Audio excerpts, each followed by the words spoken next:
I couldn't believe my luck when I found that quaint little room available for rent.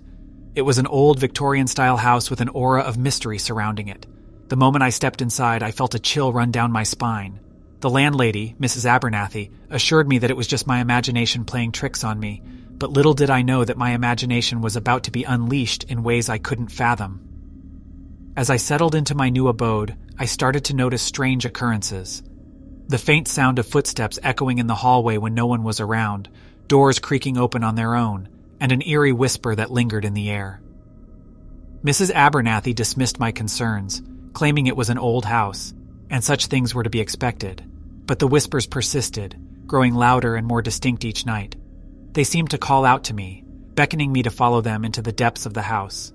I tried my best to ignore them, but curiosity eventually got the better of me. One moonlit night, unable to resist any longer, I decided to trace the source of the haunting whispers. Armed with nothing but a flickering candle, I followed the ethereal sounds down the creaky wooden stairs, which seemed to groan with every step I took. The cold air enveloped me, and a shiver ran through my spine. As I reached the ground floor, the whispers grew more intense, guiding me through a labyrinth of dimly lit corridors. The old portraits on the walls appeared to watch me with hollow eyes, and the flickering candlelight cast eerie shadows that danced around me. Finally, the whispers led me to a hidden door tucked away behind a tattered tapestry. My heart raced as I slowly pushed the door open, revealing a secret chamber adorned with peculiar symbols and artifacts. The atmosphere inside was suffocating, and I felt an otherworldly presence in the room. In the center of the chamber stood a mysterious antique mirror, its glass tarnished with age. The whispers seemed to resonate from its very core, drawing me closer. I could see my own reflection in the mirror, but there was something different, something unsettling about it. It was as though another pair of eyes peered back at me from the depths of the glass. In a trance-like state, I reached out to touch the mirror, and as soon as my fingertips grazed the surface, a surge of energy coursed through my body.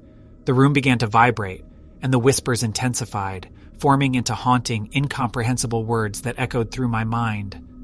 Suddenly, my reflection in the mirror started to distort, contorting into a grotesque, twisted version of myself. I tried to pull away, but an unseen force held me in place. Panic gripped me as I realized I was trapped in a nightmarish realm, a dimension between the living and the dead.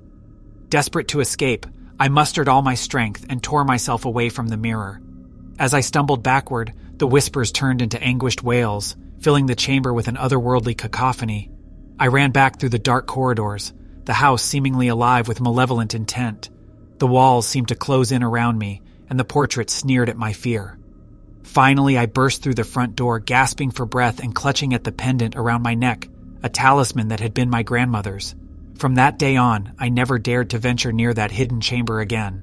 The haunting whispers continued, but I learned to coexist with them, ignoring their chilling presence as best as I could. Now, as I pen down this tale, I wonder if I am the only one who hears the dark echoes in this old house. If you ever come across a room for rent in a Victorian-style house, be wary of the secrets it may hold, for you never know what shadows lurk in the mirrors, waiting to ensnare unsuspecting souls in their haunting whispers.